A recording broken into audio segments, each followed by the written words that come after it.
السلام عليكم. كنجمعوا طلبيات اليوم من الوسادات والماطلات ديال البلاصه اللي عندنا في لاكوموند اليوم. كاينه من نوع كاربون وكاينه من نوع بالي، كل كليان اشنو بغا. غادي نجمعوا لي كوموند ان شاء الله، نسكوتشيوهم، ندير لهم السلوفان وتشوفوا العمليه كيفاش كتكون. خليكم معنا.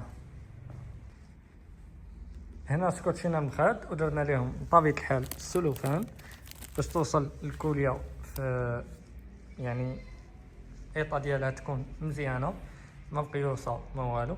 لا بقات لينا واحد الماطله غادي نسكوتشو مع المخد ديالها او المخده ديالها مع المخده، وغادي نديرو ليها السلوفان حتى هي.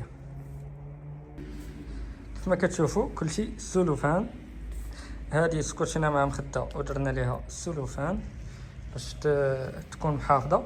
واخر ايطاب هي كنلصقوا ليتيكيت ديالهم، غادي نقلبهم باش ما يبانوش المعلومات ديال الكليان.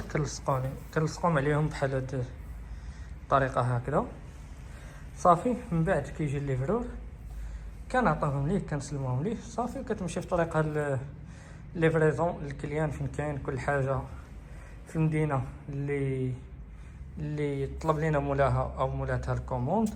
كتوصلهم في امان الله، كتوصل السلعه، كتخلص. دائما ليفريزون عندنا غراتوي، هذه معروفين بها حنا اكسترا ماطله.